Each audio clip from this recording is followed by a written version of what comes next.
好啦，咁同學咧上條片咧就應該已經學咗三個中四經常會見到嘅 homologous series 佢一啲比較特別嘅例子嘅一啲命名啦。咁同埋都同大家畫咗呢啲 condensed formulas 嘅 Skeletal formula 或者 extended structural formula 應該點樣處理啦。咁但係同學如果自己做下練習嘅時候，應該會發現一個問題嘅就係、似乎呢啲 condensed formula 啊、skeletal formula 或者 structural formula 咧係可以有唔同嘅畫法嘅喎，而同學仔係唔係好分到究竟咩畫法叫 OK，咩畫法咧係叫做唔 OK 嘅。咁所以咧我喺2026年啦就再整咗一份筆記啦，就想拍一條片咧，就係話俾同學仔一啲常見同學會畫錯嘅 example。咁等大家可以避免啦，同埋習慣咗應該要點樣畫係最安全、最準確表達。咁之後我哋先至會學一啲比較複雜啲嘅命名法則嘅，否則咧就好容易之後會即係一路都係錯落去，都係畫緊同樣錯嘅嘢啦。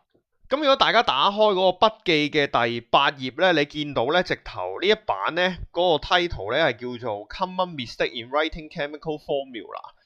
咁咧其實主要喺度睇咧就係睇最右手邊呢個 column 嘅，我就係將同學經常即係我平時改卷嘅時候，成日見到同學畫錯一啲錯誤嘅 example 啦，或者其實係一啲你嘅表達方式係會令人誤會你畫錯或者好唔安全嘅一啲畫法咧，我就 summarize 咗出嚟。咁就我會逐 part 同大家講一講咧，究竟呢幾個即係 typical 嘅 homologous series 咧，應該點樣畫佢呢三種 formula 咧，係比較安全嘅做法嘅。咁我哋咧先睇睇 extended structural formula 先。咁咧其實咧如果你睇出版社嘅書啦，咁通常喺中四嘅時候學呢個 extended structural formula 或者就咁叫 structural formula 咧，佢都會係俾呢一種你嘅。咁點解我話通常係俾呢一種咧？因為呢一種咧係佢基本上係顯示晒所有嘅 single covalent bond 或者 double covalent bond 出嚟嘅，所有都顯示晒出嚟。咁個好處係乜咧？個好處咧就係基本上係唔會有任何歧義嘅，因為全部都係一個 atom 黐住另一個 atom。咁你唔會出現一個問題就係究竟佢點樣連法？咁所以咧，你可以咁樣講啦。你呢度見到嘅呢一種最 extended 嘅 structural formula 係一個最安全嘅畫法嚟嘅，基本上咧係好難有錯嘅。咁有啲情況，即使同學仔真係畫呢種咁 extended 嘅 structural formula 都會畫錯嘅情況咧，就係同學仔冇留意到佢畫多過4個 bond 咯，嗰個 carbon。咁我舉啲例子，例如大家望一望呢一度。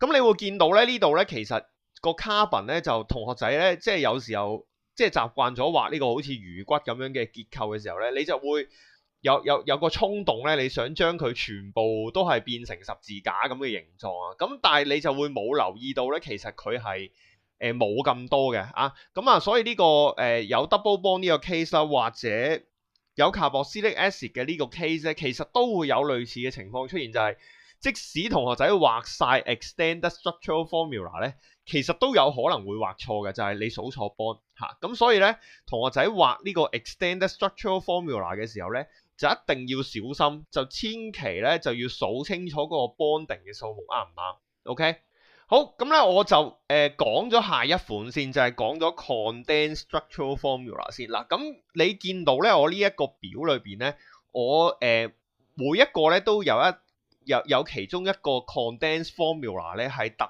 別深色咗嘅，咁即係呢一個啦，呢一個啦，呢一個啦，呢一個啦，呢一個啦，呢一個啦，呢一個啦，咁你見到而家黃色 highlight 住呢度咁多個咧，點解我特別深色咗咧？因為呢一個咧亦都係畫 condensed formula 嘅裏邊嘅最安全嘅一款嘅。咁點解我話呢一款咧會係最安全咧？因為有一個你會留意到佢有一個共通點嘅，佢個共通點就係咩咧？佢所有嘅 group 啊，即係佢所有譬如你 CH3 啊、CH2 啊，或者你嗰個我假設有 OH group 啦，你會留意到佢嘅方向咧都係由左邊睇去右邊嘅。佢每一個 group 都係由左邊睇去右邊啦。咁由左邊睇去右邊嘅好處咧就係基本上唔會有人誤會你係另一個方向咁樣去睇起上嚟嘅。嚇。咁即使咧有譬如好似呢個咁啦，佢有一啲 substituent 或者 functional group 喺度咧，佢用括號表示，咁你就會好自然知道咧，哦呢一個括號係屬於對上一個 H 嘅嚇。你就唔會有誤會嘅。咁包括呢度下邊咧，我俾咗一個，雖然大家未學到咁深啦，但係都係有呢個例子，就係你會留意到呢個 BR 係屬於前邊嘅，呢個 OH 咧係屬於前邊呢個 C 嘅。咁咧，當你咁樣畫嘅時候咧，你就基本上係唔會出現有任何誤會㗎啦。呢個 condense formula 係唔會有誤會嘅。咁同埋咧，另外仲有一個特點嘅就係咧，呢一類型咁，我呢度粗睇咗嘅咧，仲有一樣嘢咧，就係全部咧都係逐個爆散嘅。咩叫逐個爆散咧？大家睇睇第一個例子嘅呢一橛嚇，咁你見到有兩個 CH2 喺度嘅，其實咧佢係兩個 CH2，你係可以縮嘅。咁縮到去變成點咧？就縮到去好似呢度嘅呢一個 CH22 咁樣嚇。咁其實你下邊嗰個畫法都係一個可以接受嘅畫法，就係佢精簡咗你個 condense formula 係可以接受嘅。咁但係對於同學仔嚟講，有時候你唔係見咁多呢啲 formula 咧，你唔係好肯定。譬如嗱呢個下邊 butanoic acid 嘅呢個例子都係，你都可以縮嘅。但係咧有時候同學仔係分唔到點樣縮先啱，點樣縮先唔啱。咁所以咧，如果畫 condense formula 咧，最安全嘅例子咧，其實咧就係由左睇去右，然後全部都爆散晒佢，全部 substituent 啊 functional group 咧就全部都括號顯示喺佢緊接住嗰個碳嗰度，咁咧就一定唔會錯嘅咁樣。咁呢個就係 condense formula 畫嘅竅門啦。咁跟住咧，我哋就睇睇呢個 skeletal formula。嗱，你會留意到 skeletal formula 咧就冇咁多可能嘅畫法嘅，基本上咧就係一係左睇去右，一係就右睇去左嘅啫，就冇其他嘅。咁同埋 skeletal formula 咧係最簡單嘅，因為佢只係得條線啊嘛。咁所以咧，其實咧，如果你上網 search 一啲嘅 compound，你基本上係一定會 search 到 skeletal formula 嘅，因為喺所有嘅專業論文啦，或者一啲專業嘅高階啲嘅化學嘅書入邊咧，都基本上一定係用 skeletal formula 咧去做佢嗰個嘅結構顯示嘅。咁所以 skeletal formula 咧就冇乜嘢特別好講嘅。咁同學仔咧聽完我咁講咧，咁你應該會覺得吓，咁咪好容易咯，即係 extend 咪就係拆散晒佢，然後condense 咧就係一嚿嚿由左睇去右。skeletal 咧就係線條，咁有啲乜嘢好 mistake 咧？個問題就嚟啦。通常同學仔畫錯咧，就係你唔遵從呢三個原則，你就係將三樣嘢溝亂咗嚟畫咧，就通常就會畫錯嘅。又或者咧，因為你學呢三種 formula 嘅時候咧，有一個先天嘅理科人嘅諗法嘅，就係你畫呢三種 formula，你希望慳水慳力咁畫嘅。咁所以咧，即使咧你明知道，譬如 extend structural formula 咁樣畫咧係最安全、最唔會畫錯、最容易理解都好啦，你都會嘗試好似譬如呢啲咁樣嘅例子咁嘅，就係你會喺個 extend structural formula 裏邊咧，又溝少少 condense formula 入去嘅。咁其實咧喺公開試裏邊咧，佢就唔會要求到你咁清楚，你究竟要畫 extend 啦、畫 condense 定畫 skeletal 嘅，通常唔會要求到咁仔細嘅。佢只會叫你畫啊，總之你要俾個 structure 我，或者俾個 structural formula 我啦。咁但係同學咧，當你見到人哋要求你俾個 structural formula 你嘅時候咧，你就會畫一個你覺得安全，但係又唔會太花時間嘅一個畫法。咁 most likely 就係咩？most likely 就係呢度幾樣嘢會溝埋咯。咁你可能會話skeletal 都有得溝埋 ，skeletal 係有得溝埋嘅。我舉一個例子，點解 skeletal 會可以溝埋俾你哋睇下？例如呢個例子嚇，嗱呢一度咧，其實咧呢兩個 example 咧都係呢個嘅carboxylic acid 嚟嘅。但係你會留意到呢個 carboxylic acid 裏邊咧有一啲部分係 condense 咗嘅。我舉個例，呢度裏邊嘅 COOH 咧，其實佢係 condense 咗嘅。佢係 condense 咗嘅，甚至乎你呢個 OH 都係 condense 咗嘅。嗱，只要你一 condense 咧，就有可能畫錯噶啦。咁例如點咧？你個 OH 如果你而家反轉咗去左右咧，其實就已經係畫錯噶啦。咁所以咧，好多時候個問題嘅根源就係大家將呢三樣嘢溝亂嚟畫。咁所以咧，我一陣咧就會講一啲會溝亂嚟畫嘅例子，邊啲係接受到，邊啲係唔接受到，我會講俾大家聽嘅。講俾大家聽嘅原因呢，係因為你有可能會喺題目裏邊見到一啲溝亂咗嘅 structure，咁你要識睇，所以我哋又唔能夠唔教你。但係大家要知道個原則就係，如果你畫一款嘅 structural formula 呢，係一定係最安全嘅。如果你希望能夠可以溝亂嚟用呢，你就必定要可以有能力去判斷點樣畫係比較合理，點樣畫係唔合理。咁所以咧嚟緊咧，我就會講一啲咁樣嘅例子嘅。好，咁我哋由第一個例子講起啊，表聽。咁點解由表聽講起咧？因為一般碳鏈嘅原則咧，就用 Elking 去睇係最容易嘅。嗱，咁我哋 extend structural formula 裏邊，你會見到咧，即係我頭尾呢度有個例子咧，係一啲可以接受嘅例子嚟嘅。即係譬如你嗰個 CH3 變咗做溝亂咗。溝咗一個 condense 嘅 formula 喺入邊，咁如果你喺因為 condense formula 係呢度都講咗 condense formula 係由左邊睇去右邊嘅，咁所以你呢粒 CH3 咧，其實就冇人會誤會你係，即係冇人會睇唔明咯，你呢個 CH3，咁有另外一種畫法就係調翻轉嘅 CH3 啦，但係呢種畫法嘅 CH3 點解係一個可以接受嘅畫法咧？呢種畫法嘅 CH3 係可以接受嘅原因咧，係因為佢呢支 carbon 同呢一支 carbon 咧，呢個位置咧，佢係可以，即係佢係用嚟點解會咁樣接受咁樣嘅畫法？係因為你要顯示俾人哋睇佢上邊係有一個 CC bond，咁所以咁樣嘅畫法咧係可以接受嘅。呢個 CC bond 嘅畫法係 OK 嘅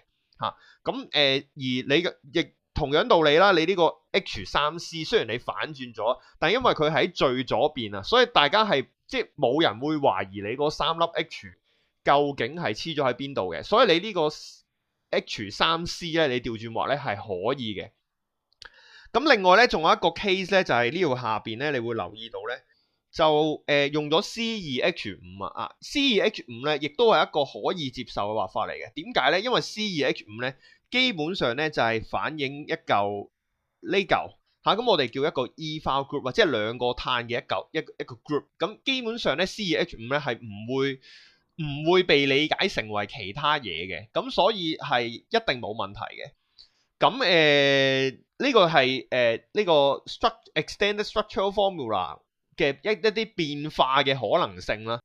咁咁我哋完晒表聽先啦。咁你見到 condensed formula 啱啱都有講過嘅，即係呢啲 CH2，如果中間括弧住兩個咧，即係佢用嚟表示一啲好長嘅碳鏈。咁譬如有你考試，如果遇到10個碳，唔通你真係畫10個 CH2 咩？咁你唔會咁畫嘅。咁所以咧就你可以中間用個括號表示，即係有兩個 CH2 喺中間咁樣嘅意思，咁就唔會發生一啲誤會啦。好嗱，咁我講到好似咁容易咁究竟有邊啲係會令人誤會呢？咁我哋先睇第一個例子嚇，第一個例子係呢個啊。點解呢個例子係唔得呢？嗱，呢個例子呢，首先你會見到佢呢，佢就溝咗兩橛嘢喺度嘅。咁第一個部分呢，佢就係用 skeletal formula 嘅。咁然後另外有一個部分呢，佢就即係呢度好搞笑啦，佢就用呢個 extended structural formula。嗱，咁點解咁樣畫唔得呢？因為咁樣畫呢，即係究竟你係因為唔識畫呢兩個位置而畫漏佢嘅 C 同 H 啊，定係其實你係識呢？咁呢個就會令到人哋覺得你係唔識啦，因為你識就唔應該咁畫嘅。因為舉個例，如果你識畫 skeletal formula，你咪直接畫一條咁樣嘅骨喺度，其實就好容易畫得掂。咁所以呢類型咧兩溝嘅例子咧就係一定係唔得嘅嚇，一定係唔得嘅，會令人誤會嘅。好，另外一個例子就係呢一個啊，嗱呢一個咧我特登畫到好樣衰，嗱都有啲同學會就算即使去到中六啦，都有啲同學咧其實佢唔係好 get 嗰個 skeletal formula 嗰個骨究竟要應該點畫啦？我可以好簡單咁俾一個牽，即係俾一個標準大家嚇。基本上呢啲 skeletal formula 你可以咁樣睇嘅，就係咧佢呢度咧一定係咧120度嘅嚇，佢呢度一定係120度嘅嚇，120度嚇。咁所以咧一般情況啦嚇，因為譬如一般情況底下咧，即係你唔會即係4個 bond 都要顯示出嚟嘅，咁所以咧就你就咁畫一般都 OK。咁有啲同學就會問，咁如果我有第四支咁點啊？第四支咧就求其都得㗎啦，都冇乜所謂嘅。求第四支咁啊，只要就唔好即係黐到好埋，即係好似呢度呢個例子咁黐到好埋，其實就冇乜大問題嘅。好啦，咁下一個例子就咩咧？譬如 C4H8 嗱，C4H8 咧就弊啦。C4H8 咧睇落好似啱咁，因為呢一嚿嘢標聽咧就應該係 C4H。應該我錯咗，呢個應該係 C4H10 嚟嘅嚇 ，C4H10，我想講嘅係 C4H10 嚇，C4H10 咧就唔啱嘅。咁點解咧？因為 C4H10 咧係可以表示超過一種結構嘅嗱，除咗直鏈4個碳之外咧，支鏈4個碳咧，其實佢都係 C4H8 嚟嘅，C4H10 嚟嘅。咁所以咧，如果你用 C4H10 咧去表示咧，其實就表示唔到佢嗰個 structure 嘅。咁我哋會話 C4H10 咧，只係一個 molecular formula 就唔係一個 structural formula，因為佢顯示唔到 structure。咁所以同學仔咧一定要小心呢度咧，就唔好畫錯。好，跟住我哋睇下一啲 double bond 嘅例子啦。double bond 嘅例子咧，如果大家聽得明頭先咁講，你應該會理解點解呢度嘅 CH 同埋嗰個 H2C 啦，即係呢度見到嘅呢兩粒綠色，點解係一個可以接受？因為呢一個畫法其實就係你將嗰個嘅咧extended structural formula 溝咗少少 condense 入去，等自己唔使畫咁多支棍啊嘛，其實就係咁樣啫嘛，實際上咁所以你運用翻嗰個原則就係由左邊睇去右邊咧，咁你就明白呢個 CH 咧係咩意思嘅。咁至於呢一個點解可以 H2C 咧，就係因為佢係屬於個 structure 嘅最左邊。佢唔會發生任何歧義嘅，咁所以你咁樣畫咧就冇乜大問題嘅。咁甚至乎如果你再即係希望可以精簡啲咧，你成條都變晒做 condense， 其實都係冇問題嘅。OK， 咁所以咧，如果你望一望呢個咧，你會發覺咧，其實佢同隔離嘅呢一個咧就好似樣嘅，你只係冇畫到嗰個single bond 出嚟嘅，咁所以亦都唔難理解點解呢一個 example 咧係可以接受啦，即係呢個只不過係由左睇去右定同右睇去左嘅分別啫。好啦，咁但係咧仲有一個一個 K 一個即係一個位啦，咁大家如果聽得明都知道點解呢個可以 H2C 噶啦，因為佢係喺你嘅 formula 係最左邊，所以你寫 H2C 就定係寫 CH2 咧，其實冇乜太大問題嘅。咁但係個問題就應該係去睇翻，咁錯嘅例子有啲乜嘢嘢咧？咁我哋一齊望一望呢條錯嘅例子點解會錯咧？咁我哋睇睇呢一個嗱，咁呢一個 case 咧睇落去好似好工整咁，但係個問題咧就係好多時候同學仔咧畫一啲係包含 double bond 嘅 condense formula 咧，都會忽略咗一樣嘢，就係唔記得咗去數下嗰個 hydrogen 嘅數目會唔會太多。咁如果你望一望呢度咧，你數一數咧，佢嗰個 carbon 咧係應該有5支 bond， 有5支 bond 嘅。咁啊係唔啱嘅，佢有5支 bond 呢度係，佢個 carbon 應該係左邊黐一個碳啦，右邊黐兩個一個 double bond 嘅碳啦，然後再黐兩個 hydrogen， 所以係唔啱。呢一個位置係非常多同學咧考試嘅時候咧係會畫錯嘅呢個2嚇，咁所以小心。咁另外一個會出現嘅例子咧就係同學仔咧畫 skeletal formula 畫condense formula 嘅時候咧就唔記得咗顯示中間嗰個 double bond 啊。嗱，呢個 case 咧雖然咧佢每一嚿咧都係啱，但係佢因為佢冇顯示 double bond 咧，就唔係一個廣泛接受嘅一個畫法嚟嘅。咁所以同學仔一定要小心畫 double bond。嗱，如果都大致上都明白 double bond 咧，咁我就應該唔使逐個解釋點解呢個可以接受，點解呢個可以接受，同埋呢個可以接受啊。因為呢幾個咧都同對上嘅例子接近嘅。咁但係我就講多幾款一啲比較奇怪而同學仔可能會畫錯嘅一啲例子。咁我哋一齊睇睇呢一個 case 啊。咁呢個 case 咧係啦，佢就係一個 condense formula。你見到呢度呢一粒嘅 CH 咧，其實就係會有可能會出現歧義，因為佢咧兩個 H 咧放埋咗喺同一邊啦，嚇兩個 H 放埋咗喺同一邊。咁雖然咧佢呢個好似你都話到，你都估到嗰粒 H 係咩意思，但係咧就呢啲就變咗係有危險性嘅一啲 formula 啊。同樣道理呢一度呢個 CH 同呢個 CH3 黐埋一齊咧，你基本上好少會見到呢啲咁樣兩邊都係 H 咁樣黐埋一齊嘅 example 嚇。咁咧所以咧其實嗰個核心嗰個根源咧就係因為咧，如果你係嗰個 condensed formula 出現喺個 structure 中間咧，你最好都係顯示翻佢係由左邊係睇去右邊，否則咧就好容易會令人哋產生誤會你個 formula 究竟係點樣樣嘅。咁然後另外仲有一個例子咧，就係呢一個啦。嗱，呢個好似係一個skeletal formula， 但係中間佢畫咗兩粒碳啊。咁但係畫咗兩粒碳咧，就會出現一種情況咧，就係咦，究竟其實呢一個人佢知唔知道呢度兩個 C 上邊係有兩個 H 嘅咧？其實可能係唔知嘅喎。咁所以你就唔該就唔好手多加兩個 C 落去啦。你正正經經畫 skeletal 咁咧，就大家都會 understood 咗。你冇畫出嚟嘅地方全部都係 H， 你冇畫出嚟嘅地方全部都係 H。但係如果你咁樣畫咗兩粒 C 喺度嘅話咧，人哋就會覺得你係唔知道嗰度有兩個 hydrogen 而畫漏嘅。OK， 咁然後跟住呢個 case 都係同上面一樣啦，即係你應該要顯示佢有個 double bond 喺度啦。好，跟住到 alcohol 嘅 example 啦。嗱 ，alcohol 嘅 example 咁當然一定可以接受，就係個 OH 咧就 condense 咗啦，肯定係冇問題嘅呢個 condense 咗嘅 OH。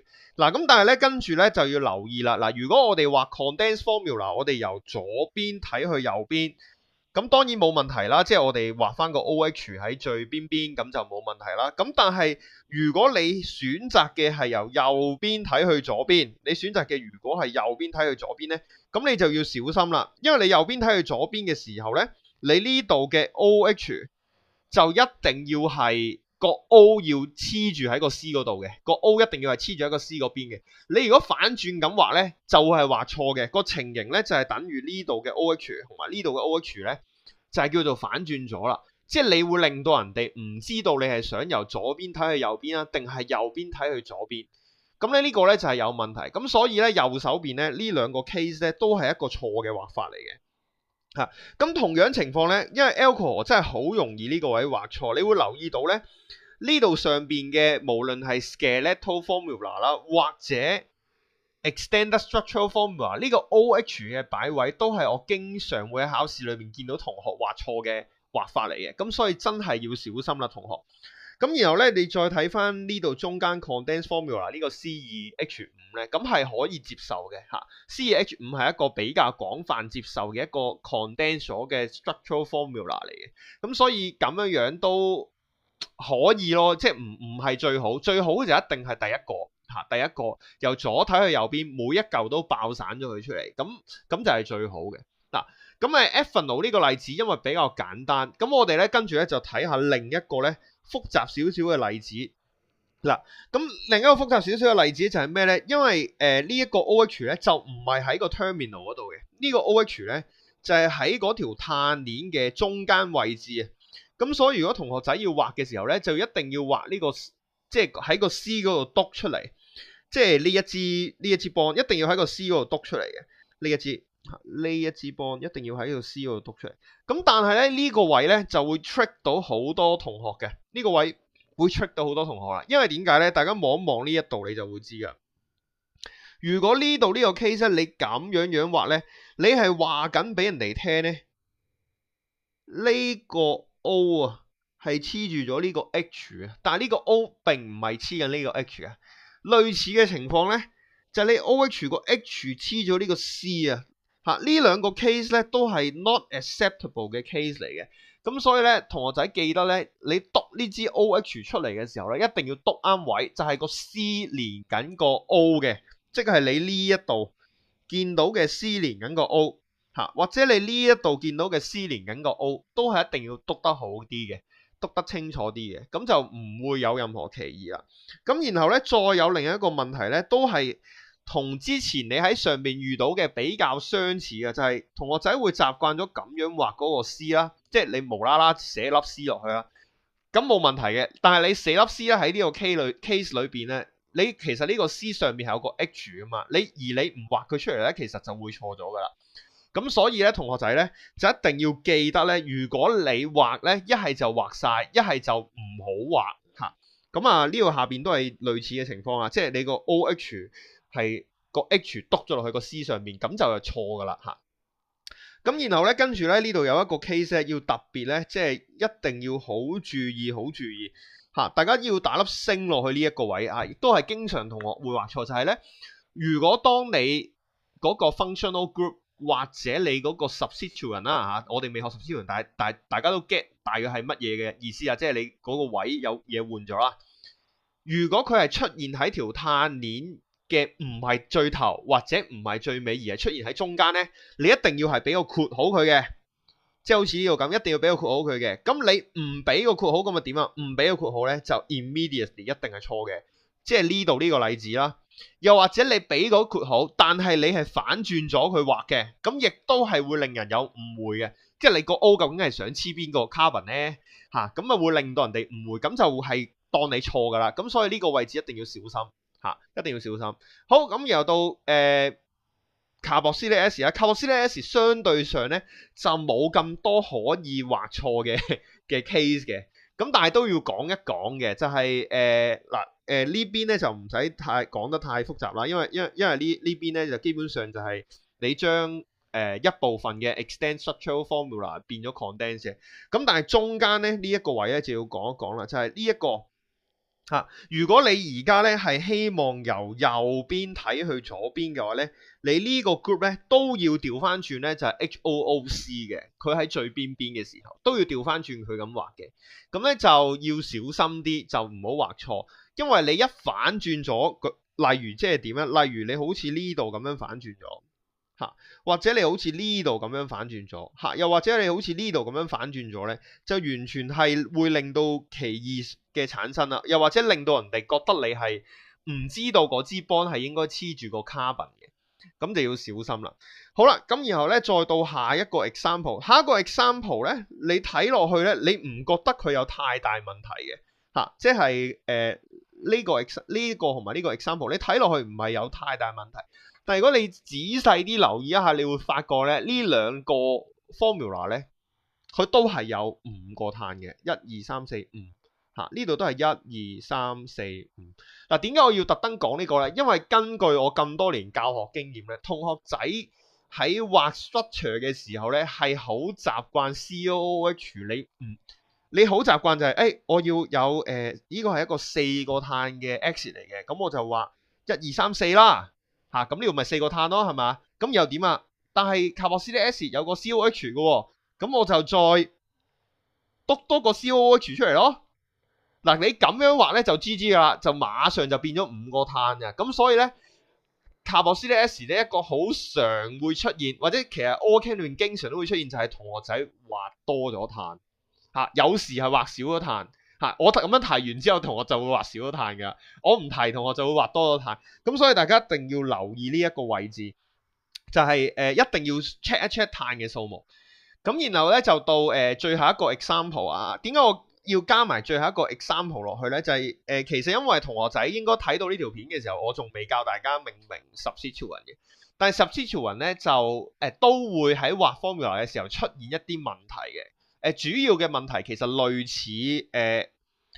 似 alcohol 如果出現喺中間嘅問題，因為 substituent 佢好多時都會出現喺成條碳鏈嘅中間位置嘅，咁所以大家一定要記得咧 substituent 出現喺碳鏈中間位置係一定要俾括號嘅，一定要俾括號嘅，咁就唔好似呢度咁啦。如果你好似呢度咁冇俾括號咧，基本上你就畫錯噶啦，